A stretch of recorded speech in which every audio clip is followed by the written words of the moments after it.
स्वामी अविमुक्तेश्वरानंद पर दर्ज एफआईआर के बाद सियासत तेज हो गई है। पुलिस जहां मामले की जांच में जुटी है, वहीं राजनीतिक बयानबाजी शुरू हो गई है। कांग्रेस और समाजवादी पार्टी स्वामी अविमुक्तेश्वरानंद के समर्थन में नजर आ रही है। कांग्रेस के प्रदेश अध्यक्ष अजय राय ने इसे शंकराचार्य और सनातन का अपमान बताया है। उन्होंने कहा है कि कांग्रेस स्वामी जी के साथ खड़ी है और वहीं समाजवादी पार्टी भी अविमुक्तेश्वरानंद के पक्ष में बात कर रही है। वहीं मंत्री जयवीर सिंह ने कहा कि समाजवादी पार्टी के पास कोई भी मुद्दा नहीं बचा। उनका राम भक्तों पर गोली चलाने का इतिहास रहा है और अब इस पूरे मामले में जांच के साथ साथ सियासी घमासान भी तेज हो गया है।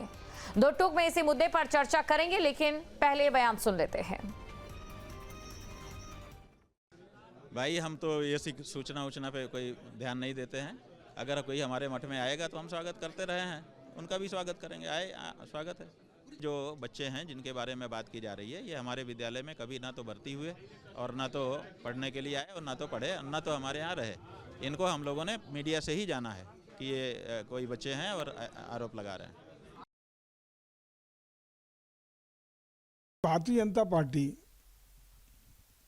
के खिलाफ वो लोग सीख दे रहे हैं, वो सिखा रहे हैं, वो धर्म आचरण सिखा रहे हैं जिन लोगों ने अयोध्या में भगवान राम के भक्तों पर गोली चलवाने का काम किया, जिन लोगों ने सदैव सनातन को कट्टरपंथी दबाव में दबाने का प्रयास किया, कभी सनातन का सम्मान देने का काम किया ना नहीं किया है, ऐसे लोग आज हमें सीख दे रहे हैं। वो ईमानदारी के साथ एक अपने धर्म, सनातन धर्म को आगे बढ़ाना, सनातन धर्म को मजबूत करना।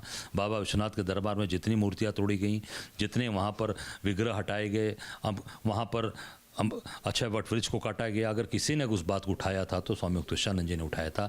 गंगा की बात उठाने वाले, गौ माता की बात उठाने वाले, उनकी बात को बंद नहीं कर पाएंगे। ये सनातन 100 करोड़ से ऊपर सनातनियों की बात है और हम सब लोग शंकराचार्य जी के साथ खड़े हैं। और जिस तरह से धर्मगुरु के खिलाफ कार्रवाई की गई है, मुकदमा दर्ज किया गया है, समाजवादी पार्टी समझती है। आदरणीय अखिलेश यादव जी ने भी कल इस बात को कहा कि भाजपा इतनी बड़ी साजिश कर सकती, वो एक धर्मगुरु जो भाजपा के खिलाफ है उनके खिलाफ मुकदमा दर्ज करवा देती है। तो सवाल ये है कि ये जो कुछ भी है, दूध का दूध पानी का पानी हो जाएगा। जो भी जांच होगी, जब सामने आएगी तो निश्चित रूप से धर्मगुरु उन पर लगे हुए सारे आरोप बेबुनियाद साबित होंगे। तो तमाम बयान आपने सुन लिए हैं और आज इसी पर हम चर्चा करेंगे। हमारे साथ यति चेतनानंद हिंदू धर्मचारी जी जुड़ चुके हैं। राकेश अहीर प्रवक्ता एसपी से हमारे साथ जुड़ेंगे। डॉक्टर वरुण पुरोहित कांग्रेस से नेता हैं, वो भी हमारे साथ जुड़ेंगे। अरविंद सिंह नेता बीजेपी से हमारे साथ जुड़ चुके हैं और साध्वी विश्वरूपा हिंदू धर्मचारी ये भी हमारे साथ जुड़ेंगी। सबसे पहले मैं आना चाहूंगी यहाँ पर अरविंद सिंह जी आपके पास, और आपसे मैं ये सवाल करना चाहूंगी, अगर किसी संत पर या फिर किसी धर्मगुरु पर, किसी पर भी इस प्रकार की कोई एफआईआर की जाती है, विपक्ष आरोप लगाता है, तो क्या ये बीजेपी की सनातन समर्थक छवि पर एक आघात नहीं है?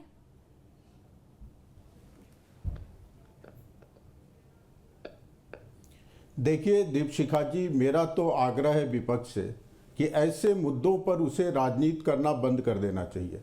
स्वामी अविमुक्तेश्वरानंद सरस्वती पर जो एफआईआर दर्ज हुआ है, वो उत्तर प्रदेश सरकार की पुलिस ने स्वयं नहीं किया है। उत्तर प्रदेश सरकार ने कोई ऐसा आदेश नहीं दिया है, बल्कि उनके खिलाफ एफआईआर कोर्ट के आदेश पर दर्ज हुआ है। कोर्ट में पीड़ित पक्ष गया है, वो तथ्य रखा है, कोर्ट ने तथ्यों की जांच पड़ताल की है और कोर्ट को लगा है एफआईआर दर्ज करना चाहिए तो उसने आदेश दिया है। इसमें उत्तर प्रदेश सरकार क्या कर सकती है? उत्तर प्रदेश सरकार की पुलिस एफआईआर दर्ज करने से कैसे मना कर सकती है? यदि किसी को आपत्ति है तो वो ऊपर के कोर्ट में जा सकता है, लेकिन वे लोग भारतीय जनता पार्टी को घेरने की कोशिश कर रहे हैं जिन्होंने राम भक्तों पर गोलियां चलाई। अखिलेश जी की जब सरकार थी तो इसी शंकराचार्य को लाठियों से निर्ममता से पीटा गया। कांग्रेस की जब सरकार थी तो श्रृंगेरी पीठ के शंकराचार्य को आधी रात को उठा लिया गया। इन किसी भी केस में कोर्ट ने आदेश नहीं दिया था। कोर्ट का आदेश नहीं था कि श्रृंगेरी पीठ के शंकराचार्य को दीपावली के रात उठा लिया जाए। कोर्ट का आदेश नहीं था जब अखिलेश जी मुख्यमंत्री थे कि अभिमुक्तेश्वरानंद सरस्वती और उनके बटुकों को पीटा जाए। कोर्ट ने आदेश नहीं दिया था कि भगवान श्री राम के भक्तों को, निहत्थे भक्तों पर गोलियां चलवाई जाए और उनकी जान ली जाए। तो ये सारे कुकर्म करने वाले, सनातन के खिलाफ खड़े रहने वाले, हिंदुत्व के विरोध में बोलने वाले, और कांग्रेस पार्टी तो निर्लजता से कहती है कि कांग्रेस मुसलमानों की पार्टी है, ऐसे कुकृत्य करने वाले आज भारतीय जनता पार्टी को घेरने की कोशिश कर रहे हैं। भारतीय जनता पार्टी का इस एफआईआर में क्या रोल है? क्या कोर्ट भारतीय जनता पार्टी से निर्देश लेकर एफआईआर दर्ज करने का आदेश देता है? सवाल आपसे, और सवाल ये कि क्या ये जो पूरा मुद्दा है सरकार को एंटी संत दिखाने की राजनीतिक रणनीति है?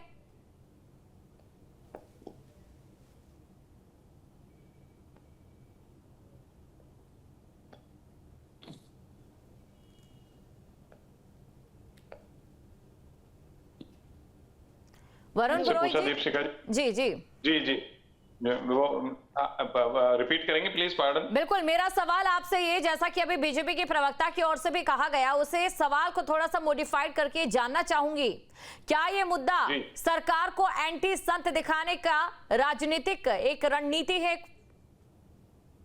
नहीं, मेरे को आप बताइए सरकार को कैसे एंटी वो दिखाएंगे हम कैसे दिखाएंगे?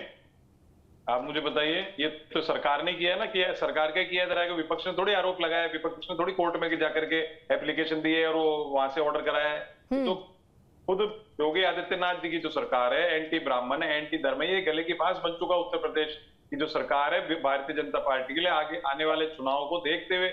और क्योंकि शंकराचार्य जी ने वाराणसी में इतने मंदिरों का जो प्राचीनता विरासत है समाप्त कर रहे थे, मंदिरों का विग्रह कर रहे थे, उसको देखते हुए उन्होंने ये सब, उनके खिलाफ जो ये सब कार्रवाई की आवाज आ रही है मेरी। जी जी, तो वो उसको देखते हुए सब किया जा रहा है। भारतीय जनता पार्टी की जो मोदी सेंट्रिक सरकार है, इनको 12 साल में जो भी इनका विरोध करेगा उसके खिलाफ अनर्गल आरोप लगा करके उसका चरित्र हनन करने के लिए कोई ना कोई मुकदमे लगाना, कोई ईडी सीबीआई 50 प्रकार के प्रपंच छापे लगाना, ये सब पूरा देश देख रहा है। ये कुछ अभी मैंने पूरी तो नहीं सुन पाया क्योंकि जूम में कई बार आवाजें कटती है। ये मैंने ये सुना है कि कह रहे थे भाई राजनीति नहीं करनी चाहिए, राजनीति, आप तो भजन कीर्तन करने आए हो, विपक्ष को कुछ करना ही नहीं चाहिए, आप ही सब कुछ करोगे, धर्म के ठेकेदार आप हो। जो शंकराचार्य जी 2500 साल से ऊपर हमारी परंपराएं चल रही हैं, जिन्होंने आदि शंकराचार्य ने, क्योंकि हमारे फ्रिक्शन होता था फिलोसफीज का, और उसमें फ्रिक्शन को अंत करने के लिए उन्होंने वेदांत की फिलोसफी प्रतिपादित की। उसके बाद से रात चारों मठों की स्थापना की, उसके बाद आपस में धार्मिक झगड़ा नहीं होगा। आज उस झगड़े को वापस 2500 साल वाले झगड़े को ये वापस देश में लाना चाहते हैं, और जो इंडियन फिलोसफीज है उसको खत्म करना चाह रहे हैं। पूंजीवाद के काली छाया में आखंड में डूब चुके हैं। इनको क्या ऐसा इंटरेस्ट है? अगर शंकराचार्य जी उनके अपमान भी कर रहे हैं, उनसे आप बातचीत नहीं करना चाहते, मान लीजिए वो कोई बात करें, तो आप में क्या गहराई, राजनीतिक सूझबूझ गहराई नहीं है? आप लोकतांत्रिक व्यवस्था में हो, आपको मिलिशिया फॉर्मेट में नहीं हो। हमने कह दिया जैसे कर देंगे, हमने कह दिया जैसे डंडे चला देंगे। बटुकों की शिखा पकड़ना इतना बड़ा अपमान है? आप पकड़ सकते हो किसी की पगड़ी, किसी की शिखा? वो पकड़ी इन्होंने, ये तो पाप कर्म है, पाप कर्म। और चलिए, ये आपकी ओर से बयान दिया गया। और राकेश अहीर भी हमारे साथ एसपी से प्रवक्ता जुड़ चुके हैं। सबसे पहले हम प्रतिक्रियाएं तमाम बातों पर ले लेते हैं। राकेश जी, आपसे मेरा सवाल, क्या समाजवादी पार्टी अब संत रणनीति के जरिए अपनी सामाजिक रणनीति बदलती हुई नजर आ रही है?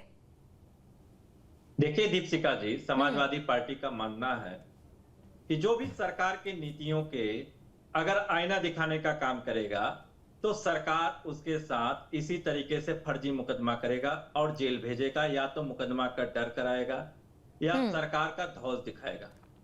आप बताइए कि 14 तारीख को जो माघ मेले में जो घटना होती है स्नान को लेकर, और 24 तारीख को एफआईआर दर्ज हो गया, तो इससे स्पष्ट हो गया कि ये सरकार के इशारे पे हो रहा है। और शंकराचार्य काफी लंबे समय से भारतीय जनता पार्टी से जो गौकसी की बात भारतीय जनता पार्टी की सरकार में लगातार हो रहा है। नंद किशोर गुर्जर इनके विधायक हैं, आप भी जानती हैं, उस पर भी डिबेट हुआ।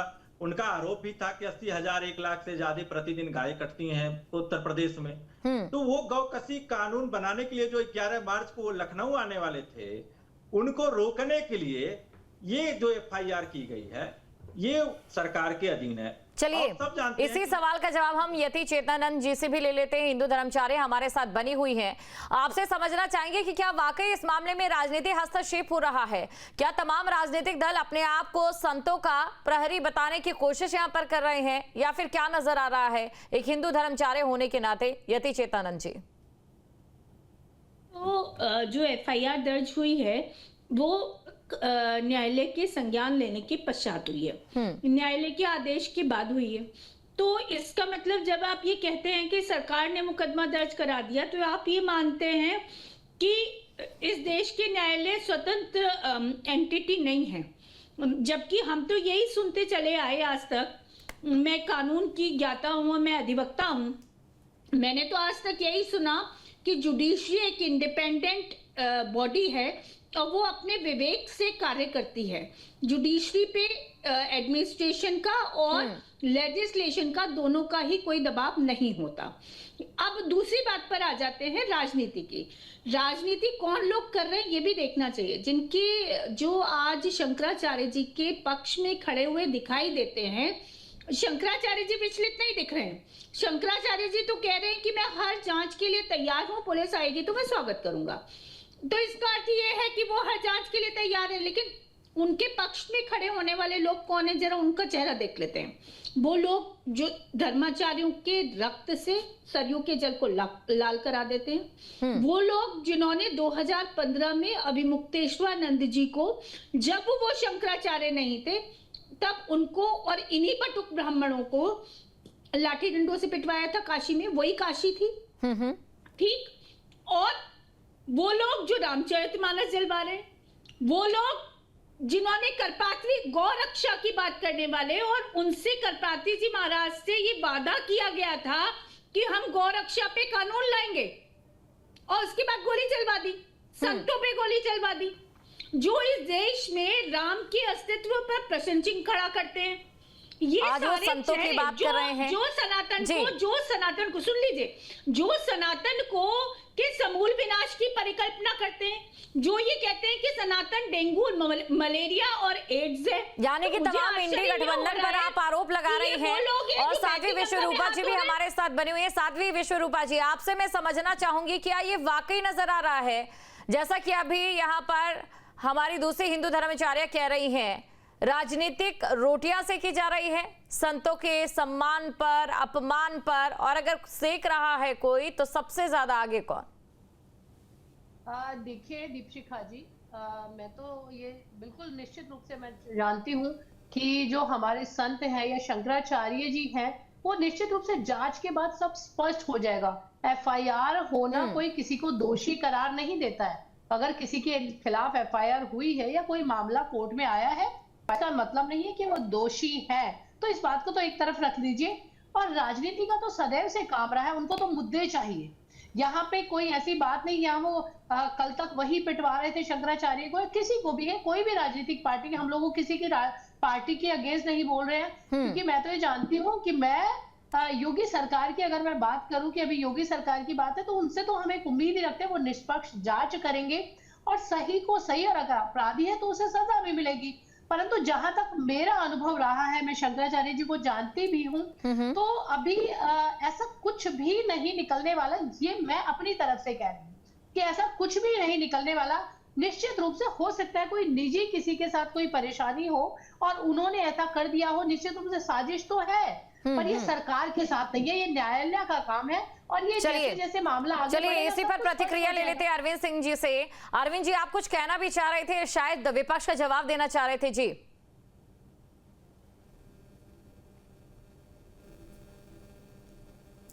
देखिए, मुझे बड़ा आश्चर्य हो रहा है, आज कांग्रेस भी गोरक्षा की बात कर रही है। इतिहास के पुस्तकों में दर्ज है कि जब स्वामी करपात्री जी महाराज गोरक्षा के लिए आंदोलन कर रहे थे, तो इसी कांग्रेस की तत्कालीन प्रधानमंत्री इंदिरा गांधी ने उनके समर्थकों पे गोलियां चलवाई थी और सैकड़ों की संख्या में दिल्ली के अंदर गो अष्टमी के दिन संत मारे गए थे। लंबे समय तक कांग्रेस ने गोरक्षा से संबंधित कानून बनने नहीं दिया। और ये बात कर रहे हैं, आपको ध्यान होगा, सुकन्या देवी बलात्कार केस एक आया था, कांग्रेस एड़ी चोटी का दम लगाई कि उसका निष्पक्ष जांच नहीं हो, और सुप्रीम कोर्ट का फैसला है, राहुल गांधी को निर्दोष का हम मानते हैं, कोर्ट के फैसले का हम सम्मान करते हैं, लेकिन जो विधायक उस केस को लेकर गया था सुप्रीम कोर्ट, उसका बयान पढ़िएगा, इंटरनेट पे दर्ज है। उसका कहना यह है कि कांग्रेस के विरोध के कारण और निष्पक्ष जांच नहीं होने देने के कारण राहुल गांधी बच गए, नहीं तो सलाखों के पीछे होते। कांग्रेस का काम ही है कुकर्मों को छुपाना, चाहे बफोर्स घोटाला हो या किसी प्रकार की जांच हो। कभी भी कांग्रेस चाहती नहीं है निष्पक्ष जांच हो। अब एक ऐसा मामला जिसमें कोर्ट के आदेश से एफआईआर हुआ है, उस पर भी राजनीति की जा रही है। हम भी चाहते हैं कि हमारे शंकराचार्य निर्दोष बरी हो, स्वामी मुक्तेश्वरानंद सरस्वती निर्दोष बाहर आए, लेकिन जब हम कुर्सी पे, हमारी सरकार है, हम बैठे, हमारे लिए संविधान एक समान है। और दूसरी तरफ कोर्ट का आदेश है, कोर्ट ने कहा है कि एफआईआर दर्ज किया जाए और जांच किया जाए। तो आप बताइए दीपशिखा जी, किस तरह से कोर्ट के आदेशों की अवहेलना उत्तर प्रदेश की सरकार और उत्तर प्रदेश की पुलिस कर सकती है? सरकार को क्या अधिकार हासिल है? क्या कोर्ट भारतीय जनता पार्टी सरकार के निर्देशों पे काम करती है? ये बार बार उंगली उठा रहे हैं, हमारे ऊपर नहीं, भारतीय न्याय व्यवस्था के ऊपर उंगली उठा रहे हैं। अभी कांग्रेस के एक वरिष्ठ नेता प्रमोद तिवारी का बयान था कि कोर्ट को समझना चाहिए कि राहुल गांधी कौन है। इनको लगता है कि ये कोर्ट से भी बड़े हो गए। और अखिलेश जी के शासनकाल में गायत्री प्रसाद प्रजापति पर बलात्कार का आरोप था, लुकआउट नोटिस जारी था। चलिए वरुण जी से पूछते थे, वरुण जी क्या ये जो आरोप लगा रहे हैं ये बिल्कुल सही है या आपको इसमें कोई आपत्ति है? बेशर्मी से ये लोग दांत निपोड़ते थे उस समय। दीपशिखा जी क्या पूछा आपने, सुनने नहीं दिया। जी वरुण जी, मेरा सवाल ये आपसे कि क्या वाकई आप लोग संतों के साथ हैं? अगर साथ है तो क्या कुछ किया गया संतों के लिए जितना बाकी धर्मों के लिए किया गया है, या फिर सिर्फ और सिर्फ सरकार का ये विरोध है? दीपशिखा जी, पूरा देश मूर्खता, राजनीतिक व्यवस्था है ना, मूर्खता और पाखंड के आखंड में डूब चुका है। कांग्रेस ने ऐसे किया, विपक्ष ने ऐसे किया, तो आप गलत करोगे अगर सबने किया था तो? और गलत हो रहा है तो विपक्ष किसी हाल में विरोध नहीं किया। इसकी भी परिभाषा कर दीजिए ना कि ये गलत कैसे है। यानी कि आप मान रहे हैं गलत हुआ था? परिभाषा कर दीजिए कि ये गलत कैसे है। क्या तरीका है? न्यायालय में कुछ लोग गए, उन्होंने अपनी पीड़ा अरे क्या तरीका है बोलने का? गलत कैसे हुआ? यति चेतनानंद जी ये पूछ रही हैं कि क्या गलत हुआ है, ये आप मानते हैं? गलत कैसे हुआ, मेरा प्रश्न ये है। भाई न्यायालय में पीड़ित वर्ग गया, कोई वर्ग पीड़ित है, न्यायालय को लगा कि हाँ ये पीड़ित है, ये गलत है, दूसरे को बोलने नहीं देना, ये गलत है। दीपिका जी ये गलत है, दूसरे को बोलने नहीं देना। एक बार सवाल ले लेते हैं वरुण पुरोहित जी से, जवाब दे रहे हैं जी। हिंदू धर्माचार्य, हिंदू धर्माचार्य ये होते हैं दूसरे को बोलने नहीं देंगे। हिंदू धर्माचार्य ये होता है दूसरे को बोलने नहीं देगा। भूमिका तो क्या तरीका है डिबेट का? क्या तरीका है डिबेट का आपका? मत कीजिए। वरुण पुरोहित जी से सवाल ले लेते हैं। यति चेतनानंद जी एक बार शांत रहिए, और वरुण पुरोहित जी एक बार कुछ कह रहे हैं जी, बताइए। यानी कि आप मानते हैं कि गलत कुछ हुआ है? नहीं दीपशिखा जी, मैं ये जानना चाहती हूँ कि गलत कैसे है। मेरा प्रश्न ये है कि गलत कैसे है? लोकतांत्रिक व्यवस्था को ये लोग ही बर्बाद करेंगे, किसी को बोलने नहीं देना चाहते। आप हिंदू धर्माचार्य नहीं हो, आप लोग हिंदू धर्माचार्य नहीं हो, आपके अंदर लोकतांत्रिक व्यवस्था ही नहीं मैं इन लोगों से। राकेश अहिर जी, आपसे मेरा सवाल, क्या सिर्फ हिंदू नैरेटिव को काटने की कोशिश इस रणनीति के जरिए की जा रही है? नहीं बोलने देंगी, ये है इनकी मानसिकता। दीपशिखा जी, किसी को नहीं बोलने देना, हल्ला मचाना, ऐसा कोई हिंदू धर्माचार्य नहीं होता है। आपने जरूर इनके नाम के नीचे लगे जी। राकेश जी वो बोले जा रही है ना बीच बीच में, दूसरे को टोक रही है, बोलने दे रही। दीपशिखा जी प्रश्न पूछ ले, बिल्कुल इसके बाद आऊंगी मैं। राकेश जी आपसे मेरा सवाल, क्या सिर्फ हिंदू नैरेटिव को काटने के लिए रणनीति है? और अगर ये ऐसी रणनीति नहीं है तो संतों के लिए किया क्या पिछली पार्टियों ने जितना बाकी धर्म के लोगों के लिए किया है? दीपशिखा जी मैं अगर आपको बताऊंगा, अभी अरविंद सिंह को भी मैंने सुना, नहीं दिस इज रॉन्ग, और इन्होंने अल्लाह मचाया, हमारी ये मातृ शक्ति जो पैनल में बैठी हुई हैं, आपके पास आ रही वरुण जी। जी जी राकेश जी, मैं इनका भी बहुत सम्मान आदर पूर्वक करते हुए मैं पूछना चाहता हूं कि अभी इन्होंने कहा कि सरयू नदी लाल हो गई। मैं जानना चाहता हूं कि सरयू नदी जब लाल हुई और निपिंद्र मिश्रा कौन थे और इस समय कहां बैठे हैं? निपिंद्र मिश्रा का बयान क्या था? मैं जवाब दूंगी, मेरे को जवाब देने नहीं, सुन लीजिए, नहीं सुन, देखिए यही तो आपका स्वस्थ डिबेट अगर करना चाह रही तो हम अपनी बात कर रहे हैं। नृपेंद्र मिश्रा कैसे गोली चला सकते हैं? मुलायम सिंह यादव ने आदेश दिया था गोली अरे भाई मेरे को जवाब देने दीजिए, यादव ने आदेश दिया था गोली दीपशिखा जी मुझे समय दे दीजिए। कोई आईएएस ऑफिसर देखिए बारी बारी सबके पास आएंगे, बारी बारी सबके पास आएंगे। राकेश जी भक्तों पे गोली चलाने बहुत का आदेश जल्दबाजी में जी राकेश जी झूठ बोलते हो पब्लिक प्लेटफॉर्म पे, आपको देखिए, शर्म नहीं ये आती है? खुद मुख्तार समाजवादी दीपशिखा जी, पार्टी में मुझे शर्म प्रश्न आती का है या उत्तर नहीं देने आती? दीजिए। मुलायम सिंह यादव हत्यारे थे, दीपशिखा जी, मेरा हत्यारे निवेदन कहे है जाएंगे कि राम मुझे भक्तों के। प्रश्न का उत्तर नृपेंद्र चलिए मिश्रा चलिए नहीं यति चेतानंद जी, उम्मीद करती हूँ उसके बाद आप बाकियों को भी सुनने देंगे। जी यति चेतानंद जी, राम भक्तों पे गोलियां चलाई जाए। दीपशिखा जी मैं इनके प्रश्न का उत्तर देना चाहती हूँ। जी जी देखिए प्रदेश की मुखिया की जिम्मेदारी होती है, कोई भी प्रशासनिक अधिकारी किसी भी पद पर, किसी भी उच्चस्थ पद पर बैठा हुआ हो, वो स्वतः ये निर्णय नहीं ले सकता। और जब मुलायम सिंह जी ने सीना ठोककर ये बात भरी सभा में कही थी कि हमने आदित्यनाथ जी के बगैर गोली चलवाई, आदित्यनाथ जी के बगैर गोली ले सकता है निर्णय, मुख्यमंत्री के बगैर कोई निर्णय ले सकता है? ले सकता है निर्णय कोई? जब मुलायम सिंह जी का नाम ले रहे योगी आदित्यनाथ जी कौन ले सकता है निर्णय? कौन ले सकता है मुख्यमंत्री के बगैर निर्णय? कौन ले सकता है निर्णय? मुख्यमंत्री ले सकता है, अधिकारी नहीं ले सकता। तो योगी आदित्यनाथ जी योगी आदित्यनाथ जी दोषी है, शंकराचार्य जी का योगी आदित्यनाथ जी की सरकार दोषी है। तो मुलायम सिंह जी दोषी है तो योगी आदित्यनाथ जी दोषी है। योगी आदित्यनाथ जी यति चेतानंद जी, यति चेतानंद जी, आपसे मैंने इस सवाल का जवाब ले लिया। अब मैं वापस राकेश जी के पास जाना चाहूंगी, कुछ कह रहे थे जी राकेश जी। देखिए हमारा समय सब दे दीजिए सत्ता पक्ष के लोगों को। जी राकेश जी बताइए।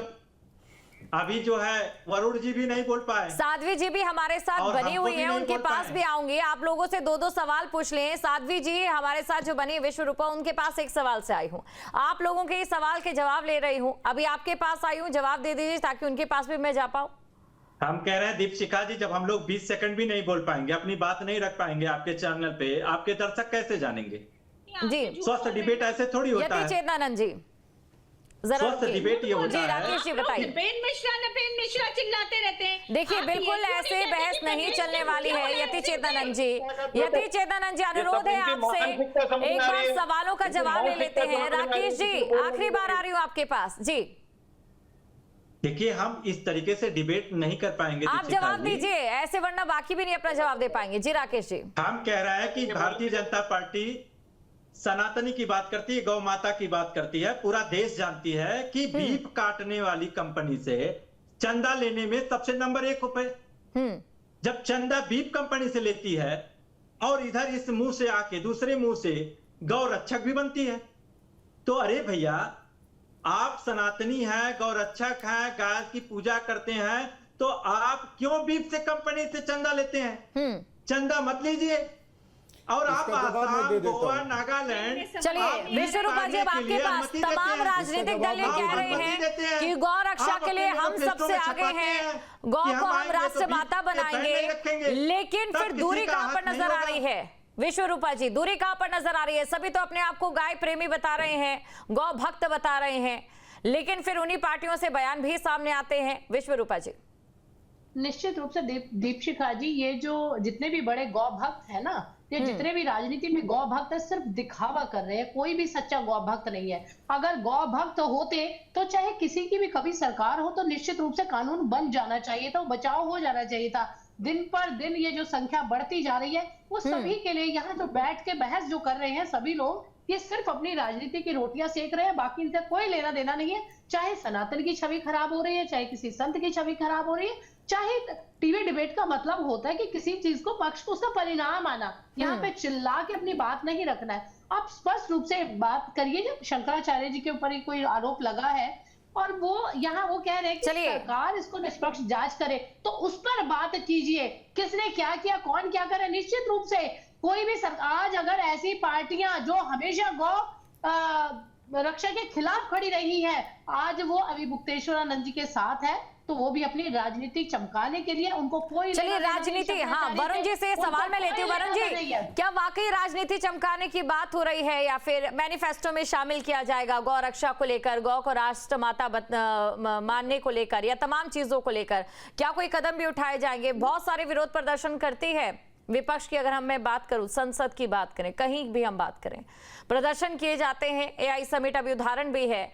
क्या इस प्रकार का गौ रक्षा को लेकर भी रुक रहेगा, क्योंकि अभी मुक्तेश्वरानंद की तो मुख्य मांग ही यही है? देखिए दीपशिखा जी, अभी मुक्तेश्वरानंद जी का जो कैंपेन चल रहा है गौ हत्या रोकने का, उस पर कानून बनाने का, उसमें सभी पार्टियों के लोग सदस्य उसमें शामिल। वो राजनीतिक वो नहीं है आंदोलन। और 12 साल से जो हिंदू चैंपियन बन रहे हैं, आपको सनातन कर रहे हैं, ये क्यों नहीं लिया है भाई कानून? मैं तो कह रहा हूँ पूरी पार्टी। वरुण जी, आप क्या चाहते हैं, भारत में गोहत्या बंदी हो या नहीं? क्या बोला मैंने? मानसिकता है, बताइए ये लोकतांत्रिक नहीं है आपकी मानसिकता। आप क्यों नहीं लाए 12 साल में? मोदी जी क्यों नहीं लिया? हिंदू चैंपियन है तो। आज शंकराचार्य जी के पूरे विश्व में अपमान की खबर चल रही है, आपको खुद को नहीं हो रहा गिलानी इस बात में? आप हिंदू चैंपियन बनते हो, दूसरा विरोध क्यों कर रहा है? मतलब अत्याचार भी आप करोगे। यानी कि वरुण जी, आप लोग समर्थन में है गौ को राष्ट्रमाता बनाया जाना चाहिए, होना चाहिए या नहीं होना चाहिए? आप बोलिए। कानून लाते हो, अरे कानून लाओगे क्या? 12 साल हो गए, 2047 में लाओगे कानून? कब लाओगे गौ हत्या के खिलाफ?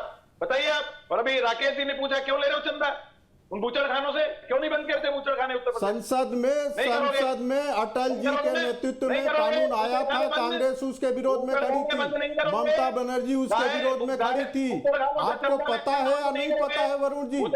जब भी गोहत्या बंदी का कानून आता है, कांग्रेस उसके विरोध में खड़ी हो जाती है।